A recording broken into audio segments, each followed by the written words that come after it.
Sam Pitroda, അദ്ദേഹത്തെ ഇന്ത്യക്കാർക്കെല്ലാം അറിയാവുന്ന ഒരു കഥാപാത്രമാണ്. സി ഡോട്ട് രാജീവ് ഗാന്ധി ഇന്ത്യയുടെ പ്രധാനമന്ത്രിയായ സമയത്ത് ടെലികോമിൽ ഒരു വിപ്ലവം ഉണ്ടാക്കിയ സംഭവമാണ് സി ഡോട്ട് എന്ന് പറഞ്ഞ സംഭവം.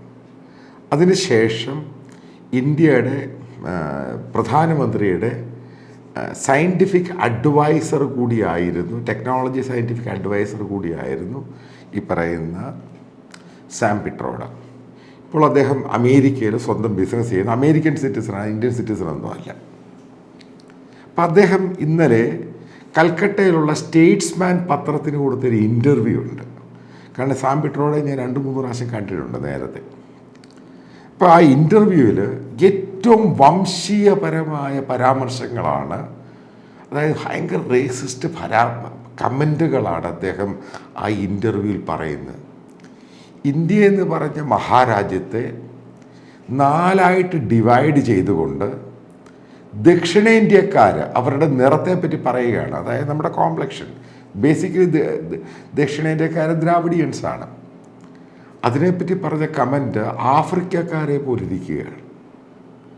അടുത്ത കമൻറ്റ് നോർത്ത് ഈസ്റ്റേൺ സ്റ്റേറ്റ്, വടക്ക് കിഴക്കൻ സംസ്ഥാനങ്ങൾ, അവരെപ്പറ്റി പറഞ്ഞത് അവരുടെ നിറവും ചൈനക്കാരെ പോലെയാണ്, അതായത് മംഗോളിയൻസ്. അടുത്ത കമൻറ്റ് ഏറ്റവും മോശമായ കമൻറ്റാണ്. കാരണം അവിടുത്തെ മണിപ്പൂരിൻ്റെ മുഖ്യമന്ത്രി അതുമായിട്ട് ബന്ധപ്പെട്ട് നിയമപരമായ കേസ് കൊടുക്കാൻ പോവുകയാണ്. കാരണം ഏറ്റവും മോശപ്പെട്ട കമൻറ്റ്.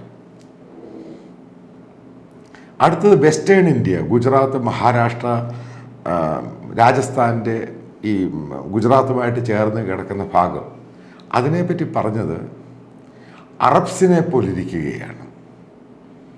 അത് കഴിഞ്ഞിട്ട് നോർത്ത് ഇന്ത്യക്കാരെ പറ്റി അവർ ഫെയറാണ്, കാണാൻ വെളുത്തിരിക്കുകയാണ്. അത് മനസ്സിലാക്കേണ്ട സംഭവം, ഇന്ത്യ എന്ന് പറയുന്ന മഹാരാജ്യം, ഇവിടെ ഇത്രമാത്രം 600ഓളം ഭാഷയാണുള്ളത്. 15-20 കിലോമീറ്റർ കഴിയുമ്പോൾ ഭാഷ മാറുന്നുണ്ട്, ഭക്ഷണത്തിൻ്റെ ടേസ്റ്റ് മാറുന്നുണ്ട്, ഭക്ഷണ രീതികൾ മാറുന്നുണ്ട്. പക്ഷേ ഇന്ത്യ എന്ന മഹാരാജ്യം, ആ കൊടിയുടെ കീഴിൽ നമ്മൾ ഇന്ത്യക്കാരാണ്. നമ്മൾ മംഗോളിയനെന്നോ ആഫ്രിക്കൻ സൗത്ത് ഇന്ത്യക്കാരെന്നോ വെസ്റ്റേൺ ഇന്ത്യ അറബ്സ് ആണെന്നോ ഈ സംഭവമൊന്നും വരുന്നില്ല. നമ്മളെല്ലാം ഇന്ത്യക്കാരാണ്. ഈ മഹാനാണ്, അതായത് ഞാൻ ആ വാക്ക് ഉപയോഗിക്കുക, എനിക്കറിയത്തില്ല എന്ത് ഉദ്ദേശിച്ചാണ് അയാൾ ഇങ്ങനൊരു സ്റ്റേറ്റ്മെൻറ്റ് കൊടുത്തതെന്ന് അറിയത്തില്ല, അതും ഇലക്ഷൻ സമയത്ത്. ഇപ്പം ഇയാളാണ് രാഹുൽ ഗാന്ധി എന്ന് പറയുന്ന കോൺഗ്രസിൻ്റെ അടുത്ത പ്രധാനമന്ത്രിയായിട്ട് കേരളത്തിലുള്ളവരെല്ലാം കൊണ്ടു കിടക്കുന്ന അയാളുടെ മെൻറ്റർ വെച്ചാൽ ചീഫ് അഡ്വൈസർ. ഇയാൾ എഴുതി കൊടുക്കുന്ന പ്രസംഗമാണ് രാഹുൽ ഗാന്ധി കേംബ്രിഡ്ജിലും ഹാർവാർഡ് യൂണിവേഴ്സിറ്റിയിലും പലയിടത്തും പോയിട്ട് ഇന്ത്യക്കെതിരെയും കാശ്മീർ സെപ്പറേറ്റിസം, അതായത് കാശ്മീർ തീവ്രവാദികൾക്ക് അനുകൂലമായിട്ടും നോർത്ത് ഈസ്റ്റേൺ തീവ്രവാദികൾക്ക് അനുകൂലമായിട്ടൊക്കെ കൊണ്ട് സ്റ്റേറ്റ്മെൻറ്റ് കൊടുക്കുന്ന അതെല്ലാം എഴുതി കൊടുക്കുന്ന ആളാണ് ഇയാൾ. കാരണം എല്ലാവർക്കും അറിയാവുന്ന സംഭവമാണ്, ഓവർസീസ് കോൺഗ്രസിൻ്റെ ചെയർമാനാണ് ഈ സാം പിട്രോഡ. അയാളുടെ കഴിവുകളെ പറ്റി എനിക്ക് യാതൊരു പ്രശ്നമില്ല. പക്ഷേ ഇയാളുടെ പല സംഭവങ്ങളും അതിനു മുമ്പേ പറഞ്ഞിരുന്നു.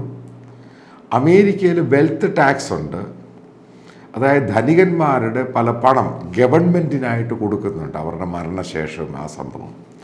അതേപോലെ ഇന്ത്യയിലും ധനികന്മാരുടെ ധനം ഗവൺമെൻറ് വേണ്ടി കൊടുക്കണം, അത് പാവങ്ങൾക്ക് വേണ്ടി കൊടുക്കും. അതായത് ഓരോ മണ്ടത്തരവും പൊട്ടത്തരവുമാണ് വിളിച്ചു പറയുന്നത്.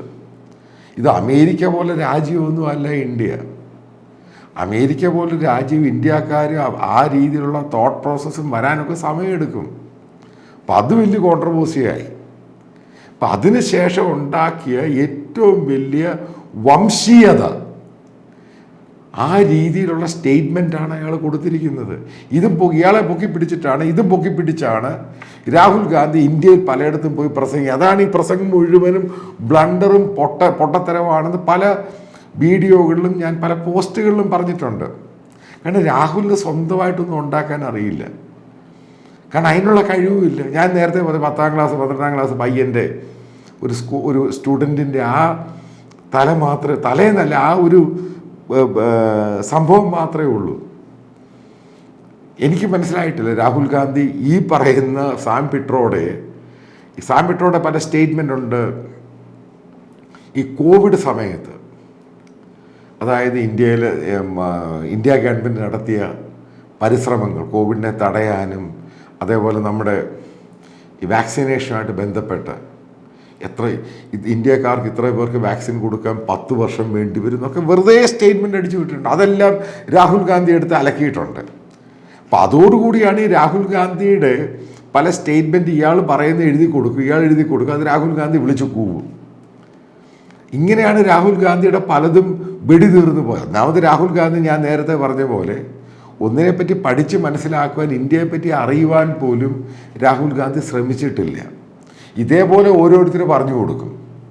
അതെല്ലാം കൂടെ ഇവിടെ എടുത്ത് അടിക്കുമ്പോഴാണ് ഇത് കുളമായി. ഇന്ത്യൻ രാഷ്ട്രീയത്തിൽ രാഹുൽ ഗാന്ധിയെ പോലെ ഇമ്മച്ചുവറായിട്ടൊരു പൊളിറ്റീഷ്യൻ 53-ാമത്തെ വയസ്സിൽ ആ ഫാമിലിയിൽ ജനിച്ചില്ലായിരുന്നുവെങ്കിൽ, എൻ്റെ ചോദ്യമാണ്, രാഹുൽ ഗാന്ധി കോൺഗ്രസ് പാർട്ടിയുടെ ഒരു ബൂത്ത് പ്രസിഡന്റ് പോലും ആകാൻ യോഗ്യതയില്ല. ആ രീതിയിലാണ് ആ പയ്യൻ, ആ 53 വയസ്സുകാരനായ മധ്യവയസ്കൻ ഓരോന്ന് കാട്ടിക്കൂടും. കാരണം ഇതേപോലെയുള്ള അഡ്വൈസേഴ്സാണ്. ഇത്ര നീചമായിട്ട് റേസിസം, നിറത്തെപ്പറ്റി, ഇന്ത്യക്കാരെ പറ്റിയൊക്കെ പറയുമ്പോൾ, അപ്പോൾ ഏത് രീതിയിലാണ് ഇന്ത്യക്കാരനത് പ്രവർത്തിക്കുന്നത് ആലോചിച്ച് നോക്കണം. ഈ നിറത്തെ പറ്റി പറയുമ്പോൾ ആഫ്രിക്കൻ എന്ന് പറയുമ്പോൾ കുരങ്ങനെ പോലെ ഇരിക്കുവാണെന്നാണ് ഉദ്ദേശിക്കുന്നത്. അതാണ് അതിൻ്റെ അകത്ത് പ്രധാനപ്പെട്ട പോയിന്റ്. അതായത് ദക്ഷിണേന്ത്യക്കാർ കറുത്തിരിക്കുക. പണ്ട് നോർത്ത് ഇന്ത്യക്കാർ ദക്ഷിണേന്ത്യക്കാരെ പറയുന്ന മദ്രാസി എന്നായിരുന്നു. ഇപ്പം പുതിയ വാക്ക് വന്ന് ആഫ്രിക്ക പോലെ ഇരിക്കുകയാണ്. ആലോചിച്ച് നോക്ക് എത്രമാത്രം താഴെ തട്ടിലോട്ടാണ് ഇത് പോകുന്നത്. ഇപ്പം ഇതൊക്കെ കേൾക്കുമ്പോഴാണ് പല രീതിയിൽ ഇന്ത്യക്കാരനെ മനസ്സിലാക്കാത്ത ഒരാളെ പിടിച്ച് അഡ്വൈസേഴ്സായിട്ട് വെക്കുന്നു, അത് വിളിച്ച് കൂവുന്നു. 53 വയസ്സുകാരൻ ഒരു 12ാം ക്ലാസ് 10ാം ക്ലാസ് പഠിക്കുന്നൊരു പയ്യൻ വിളിച്ച് പറയുന്നു. അത് കേട്ട് തുള്ളുന്ന കേരളത്തിലെ കുറച്ച് മണ്ടന്മാരായ കോൺഗ്രസ്സുകാർ. ഇതാണ് ഇതിൻ്റെ ആകത്തുക.